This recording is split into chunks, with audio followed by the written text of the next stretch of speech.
Hello, हम रमा अनुपमा सब गोटा के प्रणाम आ स्वागत करै छी।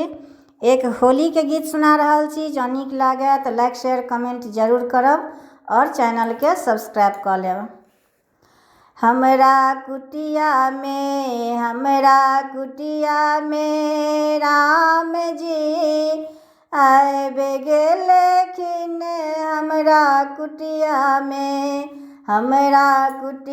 में राम जी आबे गेलखिन। हमरा कुटिया में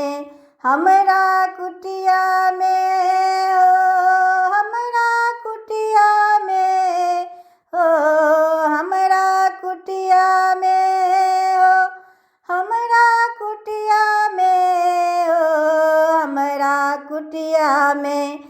हमरा कुटिया में राम जी आबे गेलखिन। हमरा कुटिया में किनका के पहिरन पियर पीताम्बर हो। किनका के पहिरन सबुज सरिया हो। किनका के पहिरन सबुज सरिया। हमरा कुटिया में राम जी आबे गेलखिन। हमरा कुटिया में राम जी के पहिरन पियर पीताम्बर हे। सिया जी के पहिरन सबुज सरिया हो।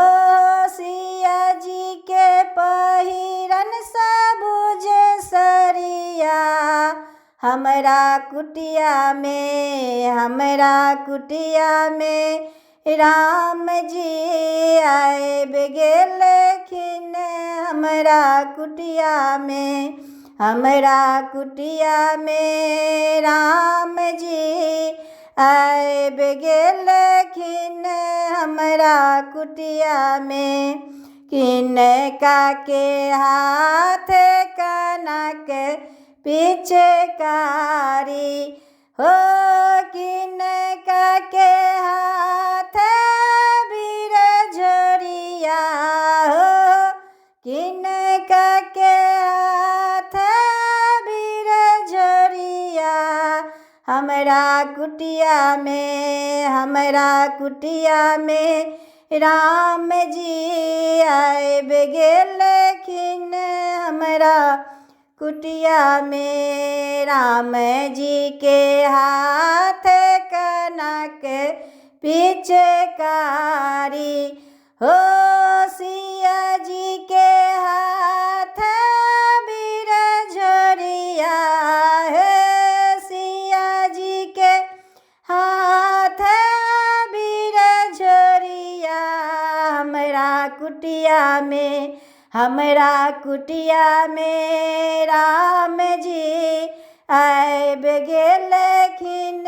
हमरा कुटिया में किनका के भोजन फल रे फलहारी हो। किनका के भोजन मालपुआ हो। किनका के भोजन मालपुआ। हमरा कुटिया में राम जी आबे गेलखिन। हमरा कुटिया में राम जी के भोजन फल रे फलहारी हो। सिया जी के भोजन मालपुआ हो। सिया जी के भोजन मालपुआ। हमरा कुटिया में राम जी आबे गेलखिन। हमरा कुटिया में राम जी आए बेगेले खिने हमरा कुटिया में।